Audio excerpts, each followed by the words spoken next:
Hey guys, I'm back here again with another video, and somehow I've gotten my tripod to be even more of a janky setup than before. I don't know how that's possible.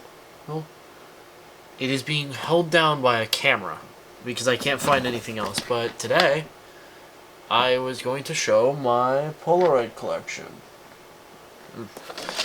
Well, some are the instant, well, all of them are instant cameras, but some are not the ones you'd be familiar with. But so first off, this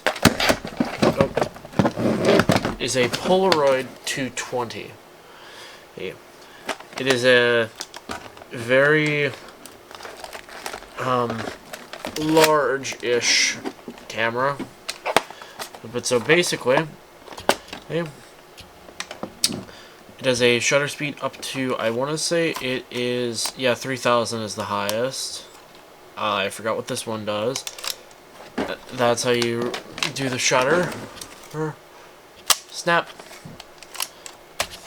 And then it is an actual instant camera, so it just would take a lot more skill than the other ones. So you open it up, and yeah, this is how you load it. It's a very interesting camera. It's from like 1962, if I'm not mistaken. My oldest camera is from like 1908, and it's a brownie box. It's neat.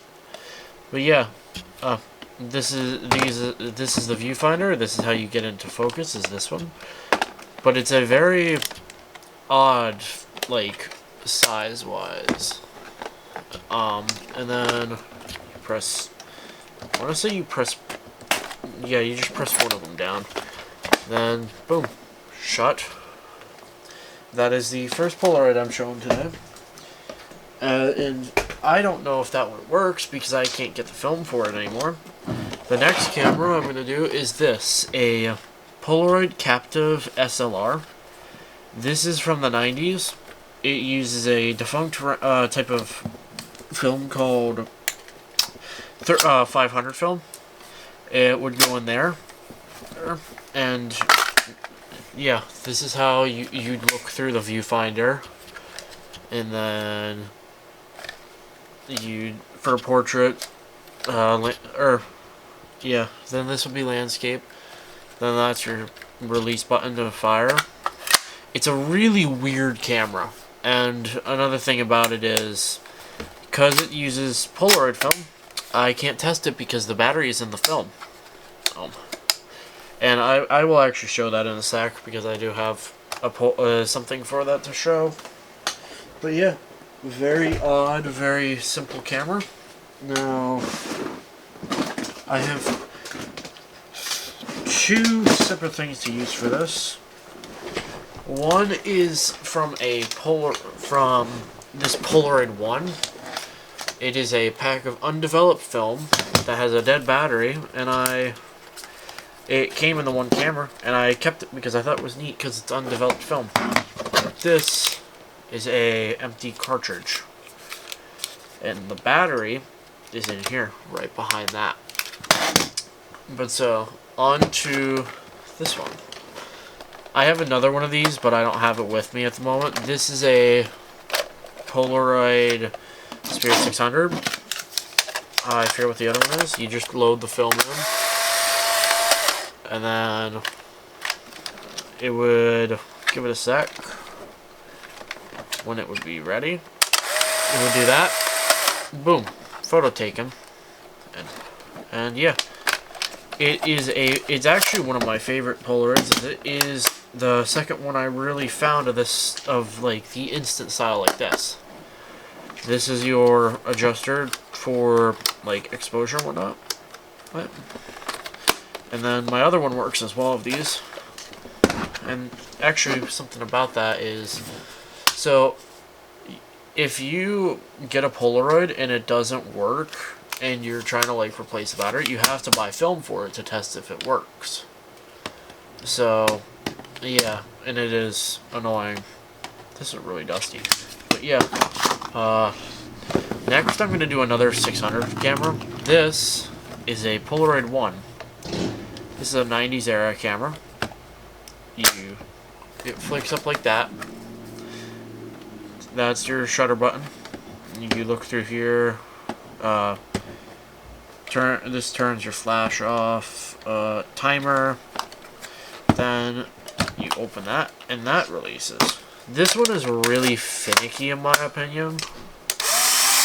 I also got it, like, it's the newest one I got. Like, you gotta wait for it. Oh, that's the first time it actually worked really well. It tends to not like to work. Or, it will work, it's just really slow to working. But yeah, it is genuinely probably my favorite Polaroid though because of its form factor. And I got it for $8, so that's another plus from it. On to probably the one most people would know about. This one doesn't take 600 film though. It's called SX70 film. It's a black and white film. The speeds of 600 and SX70 film are different. This is basically one of those, like, the famous ones. You got your shutter release, your knob to, like, adjust the brightness or whatnot, the exposure. Flash for putting up a flash, because you can still get flashes and stuff too, which is neat. Takes film. It will fit this in, so that's how I know these worked. But yeah, it won't. It can't use the film. I need to get SX70 film, that's all. But it is really fun of a camera. And then this is probably one of my favorite cameras in my whole collection. This is a Sonar One Step. So with that, this was a more high-end model. And just like the last one, it takes SX70 film. Your exposure wheel, your shutter. But so on this is a sonar. And what this does is, so unlike the camera I'm using now, which is a Canon 90D, it has a quite good autofocus system. It's a 45.8 style one, but that can't do well when there's low light. This sends out sonar waves, they bounce against stuff, and it comes back, and that's how this focuses. You can also focus the lens manually, and this, mind you, is from like 1976, 1978, and it was able to do this. I just think that's awesome. But yeah, and it works, and the only downside of sonar style one is probably the size, I would say, and also the fact that it also tends to just like be unable to focus through glass.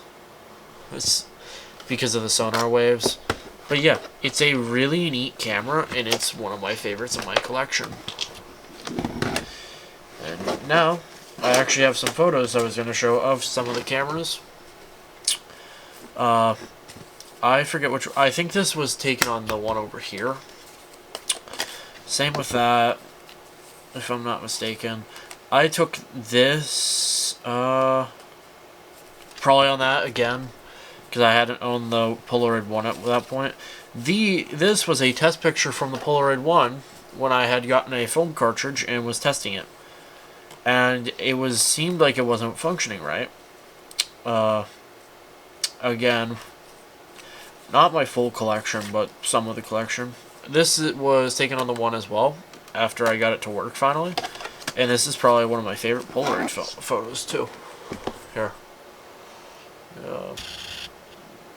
It's a very neat photo, and I just like it, that's all. But yeah, I would say that's all for today. I just thought it would be neat to show off the Polaroids in my collection. I am the Dutchman, signing off. Cheers.